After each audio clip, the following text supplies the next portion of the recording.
Sou eu aqui de novo, Luiz Cláudio Santos, para mais uma dica de regimento interno da Câmara dos Deputados para você conquistar a tão sonhada vaga numa carreira que paga mais de R$ 26 mil por mês. Compromisso de posse. Eu falei na última dica sobre o compromisso de posse. Você já sabe que o compromissando não poderá, no ato, apresentar declaração oral ou escrita. Você já sabe que o presidente que estiver dirigindo a sessão preparatória de posse, ele vai proferir a declaração e cada candidato diplomado, ao ser chamado, vai se colocar de pé e vai ratificar a declaração dizendo: assim o prometo.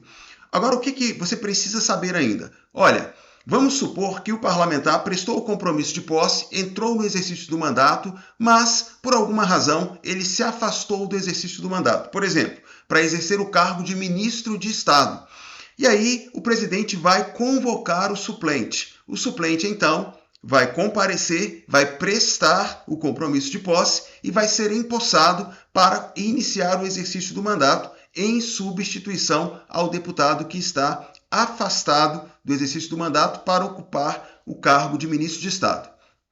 Ok, passado um determinado período, o parlamentar titular deixa a pasta ministerial e retorna à casa, retorna ao seu lugar na Câmara dos Deputados, ou seja, ele volta ao exercício do mandato. Ele precisa prestar o compromisso novamente? Não.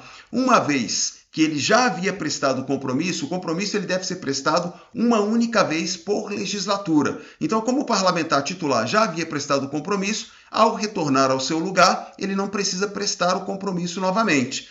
E o suplente de deputado? Ele prestou o compromisso quando ele foi convocado pela primeira vez.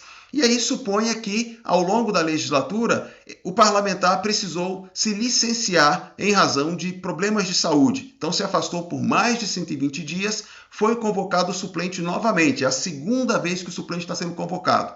Nessa segunda convocação, o suplente precisa prestar o compromisso novamente? Sim ou não?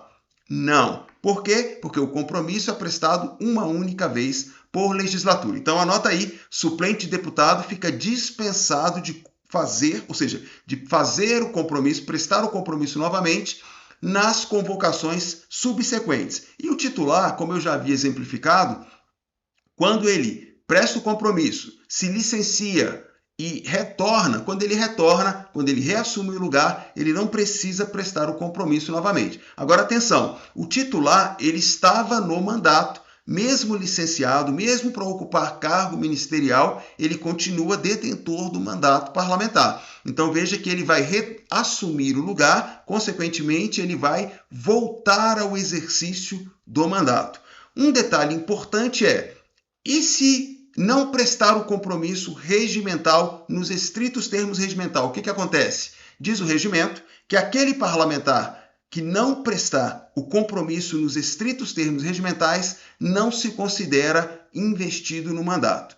Então, tá aí mais uma dica para você. E um detalhe importante, a partir de agora, você encontra as minhas dicas também lá no meu canal no YouTube. Vai lá, YouTube, Luiz.priorizar. E aí você vai encontrar as minhas dicas lá. E lá no YouTube você sabe, você tem o acelerador de velocidade. Isso ajuda você a ganhar ainda mais tempo. Encontro você na próxima dica aqui no Instagram, Luiz.priorizar, sem ponto. E lá no YouTube, Luiz.priorizar. Um grande abraço, até a próxima dica.